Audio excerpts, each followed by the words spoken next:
When a man gets to be my age, he starts to downshift. When I turned 57, that was the year that things started to change for me.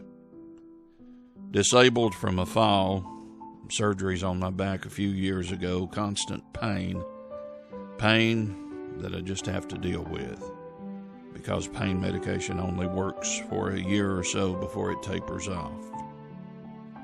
Now, by downshifting, I mean that I didn't just suddenly grab the gear shift of life and throw it in first gear. No, I brought it down a gear and gently applied the brakes.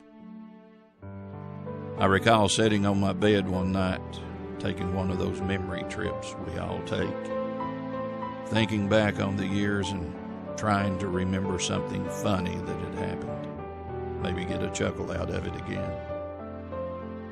I started to wonder if after all I had been through in life, if after all the mishaps that had taken place and all the struggles that I had to undergo with my life, what if I had missed something important? What if there had been something, say back in 1984, that I should have done and didn't? What if that something was so important that just because I didn't do it, my life took a turn that maybe it wasn't supposed to? It wouldn't have been my fault, but nonetheless, it may have caused other events to transpire that would propel me down a corridor that God had not intended for me to traverse. Now, here I sit, at the end of that corridor, wondering if I really was supposed to be here at all. I hadn't made any huge differences in anyone's life, had I? Then a voice said, "Yes, Tracy, you did. You had choices to make in your life, and you made them. Those choices put you where you are today. But they also laid a path through that corridor that no one else had been on before. While on that path, you met your wife. Later, you met your 2 sons. Later, you met your grandchildren. You provided those people with the opportunity to make some choices in their lives." I thought to myself, yes, and now they'll have their own corridors to go down.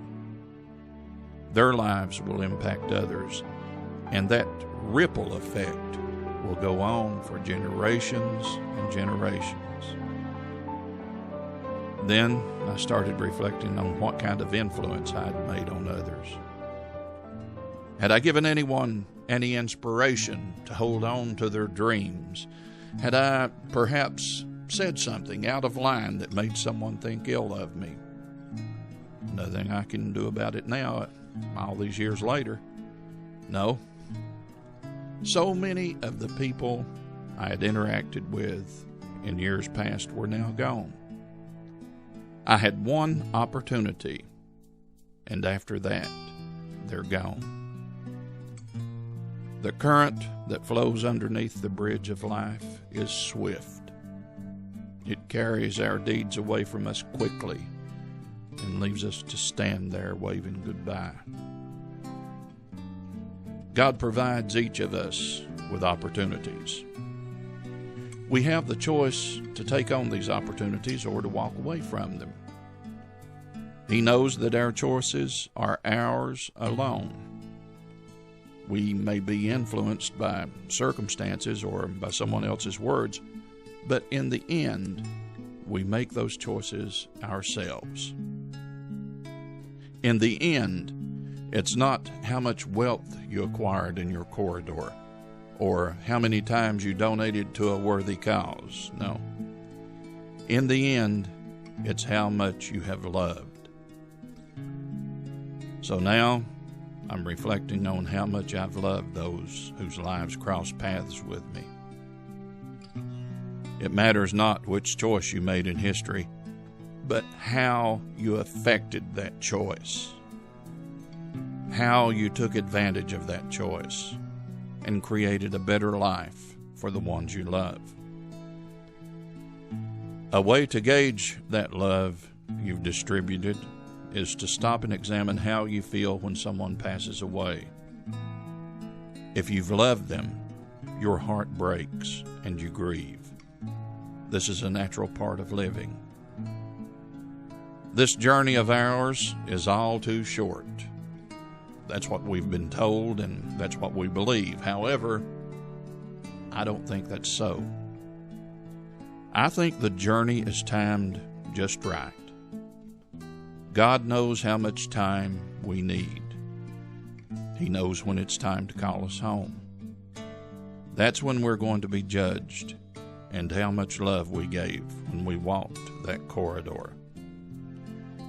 How many times did we smile at someone we didn't know? How many times did we hold the door for someone?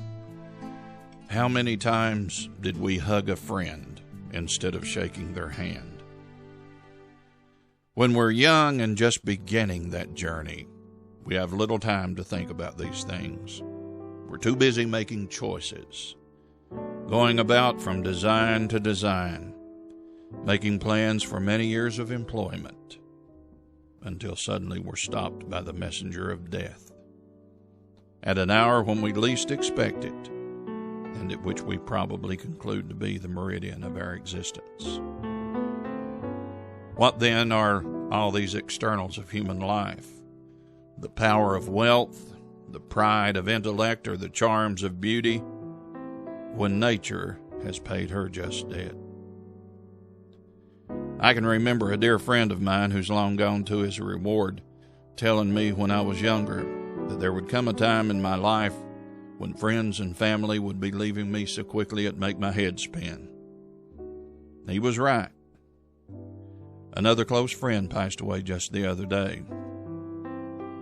So here I stand, a man in the latter years of life, looking back on that long corridor.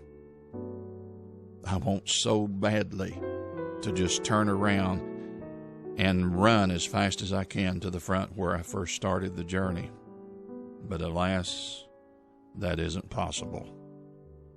I'm being called to walk farther and continue the journey. You are too, my friend. Let's get busy.